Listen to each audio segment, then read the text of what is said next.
This episode of Show Off Showdown was sponsored by CDI Software. Well, okay, not really. However, they did sponsor my very first video game review video I did a few months ago, where I reviewed Arzette, the Jewel of Faramore for PS5. I highly recommend checking it out. In fact, it'll give you a good introduction to one of the characters fighting in this episode, so why not go watch it first, if you haven't already. I'll link it in the description below.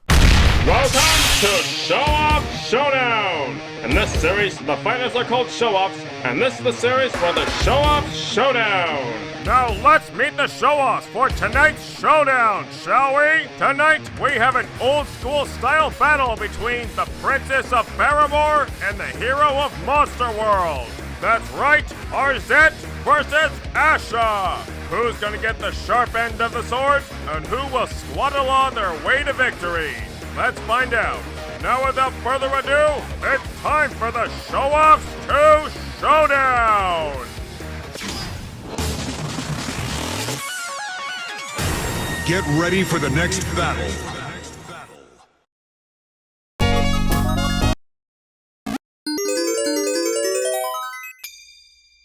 Unhand the Jewel of Faramore, thief. Hey, I'm no thief! I was ordered by Queen Purapil to find this jewel, and I'm bringing it to her. I don't know who this Queen Purapil is, but I swore I would never let the Jewel of Faramore fall into the wrong hands again. What does your queen want it for, anyway? She didn't say, but I don't question her. Like it or not, this jewel is going to Purapil, and I'm not leaving without it. Yeah, like that's gonna happen. You want this jewel so badly? Come get it, princess!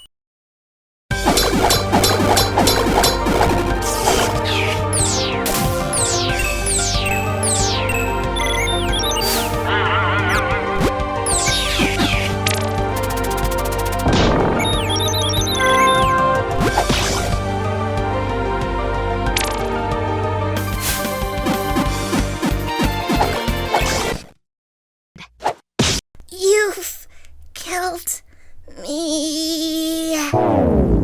Good.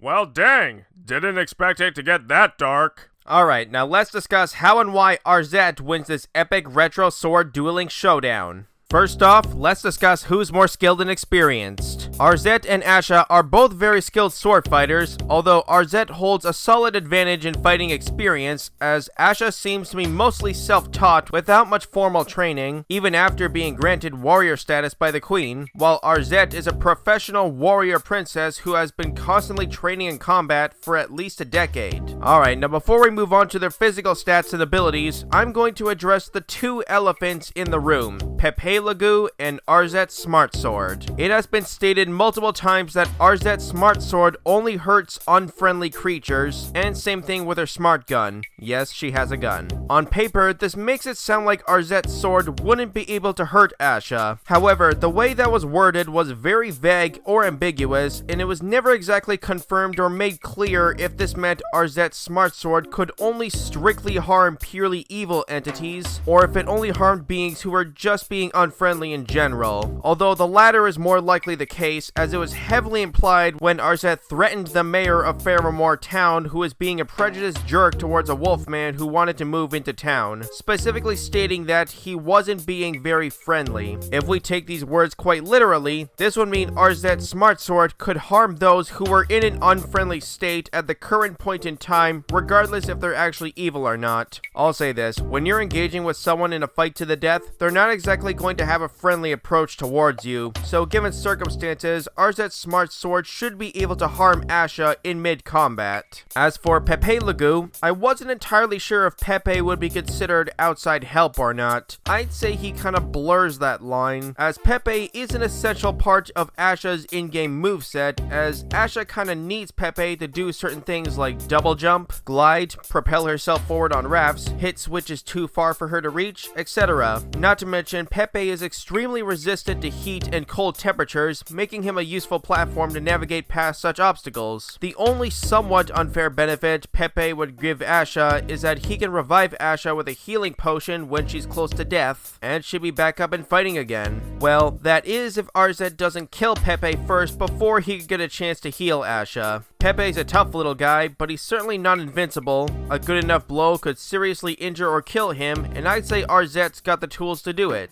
So whether or not Pepe is considered outside help is debatable, but even if we do include him, he probably wouldn't be that much help for Asha in this battle anyway. Alright, now that we've gotten all that out of the way, let's discuss durability. Asha has been shown to be able to take hits from large monsters, as well as stand dangerously close to a bomb without it seeming to affect her, while Arzette is tough enough to tank hits from fireballs hot enough to vaporize a large human-sized dragon guy, which should be around small building level. Not to mention Arzette and Asha can both withstand the extreme heat of being inside an active volcano. As for their best defenses, Arzette's shield ring can block and deflect any projectile attack, and Asha's strongest shield can block just about any attack of any element, including electric attacks, which would render Arzette's electric charge strikes useless. Now let's discuss strength and striking power. Arzette and Asha are both a lot stronger than you probably expected them to be. With just her base sword, Asha is strong enough to defeat a stone golem in 6 hits. When I reached out to the power scaling subreddit to help calculate exactly how much striking power or force would be required to break or shatter a rock this big in 6 strikes, someone was able to estimate Asha's striking strength to be at least small building level, and that's just with her weakest sword. Coincidentally, according to Arzette's article on the Versus Battles wiki, Arzette's attack potency has also been estimated to be around small building level. Not only has Arzette shown some rather impressive strength feats, such as being able to casually slice through a very large tree big enough to crush a big horseman to death, but with the bomb gauntlet, she can literally strike with powerful force equal to that of a bomb explosion, and that's just when she's wielding her base smart sword. Now, when comparing Arzette and Asha's strongest swords, who has the striking power advantage? Well, when Arzette had the Jewel of Faramore embedded into her smart sword, transforming it into the Sword of Faramore, it allowed Arzette to deal twice as much damage as before. Also, when Arzette had her sword upgraded into the ultimate weapon by Alvin, the big moose bartender slash blacksmith, the smart chainsword was said to deal double damage, although that's kind of a lie, as the chainsword has been shown capable of basically one-shotting even the toughest enemies that would normally take like 5 hits to kill with Asha's regular smart sword, so it would have to be dealing at least 5 times as much damage. So when combining both of these sword upgrades, the Sword of Faramore doubling her attack power and the chainsword multiplying that by 5, Asha's fully upgraded sword would be about 10 times stronger than her base smart sword, which would make her max striking power enough to level 10 small buildings. Now, as wicked impressive as that is, but on the other hand, Asha's strongest sword, being the legendary sword, its normal attack power is about 8 times stronger than her base sword, but her magical hits are 16 times stronger, which alone should give her a clear advantage in striking power. Now, on paper, that should be enough for Asha to take down Arzette, but there are a couple other important factors that would make that very difficult for Asha, such as speed. Asha has been shown to be quick enough to dodge and block fireballs, which should make her reaction time around the speed of sound, while Arzette, on the other hand, has been shown fast enough to both react to and tag this speedster named Fleetus, who could zoom fast enough to create blurs and after images, which Arzette could also do with her hands, which should make them roughly either faster than the eye can see, or the exact pinpoint of how fast the human eye can react, or maybe just slightly less than that. The most well-trained human eye is capable of detecting movements occurring within 1/220th of a second or 4.5 milliseconds, which means Fleetus would have to have been moving at around 9,000 miles per hour or slightly under Mach 12. This alone should make Arzette's reaction and combative speed almost 12 times faster than Asha, and that's not even factoring in Fleetus giving Arzette a pair of speedy shoes that increases her movement speed even further, or when when Fleetus did whatever this unexplained warp dash thing was. Either way, Arzette holds a pretty significant speed advantage to the point where Asha would have a pretty hard time landing even a single good hit on Arzette, let alone enough hits to charge up her powerful magical hit attack. Not to mention Arzette can also teleport, which would likely make it even harder for Asha. Also, not to mention the fact that Arzette also has a magic cloak that makes her both invisible and intangible to any attack. Asha wouldn't be able to see her coming. Honestly, that thing is just kinda broken. Combine that with Arzette's greater variety of other weapons and items that would also help her in this battle, I'd say Arzette holds enough advantages to pull the win more often than not. So, in the end,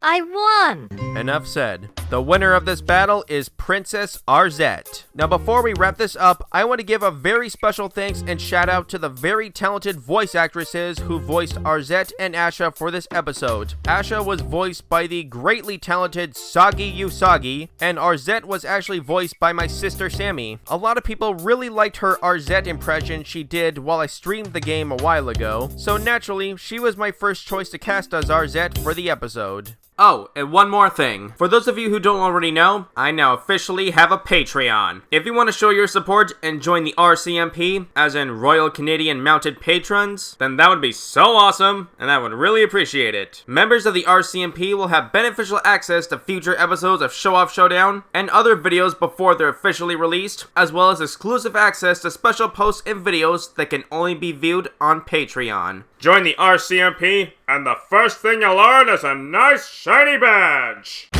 Got any ideas for Show Off Showdown?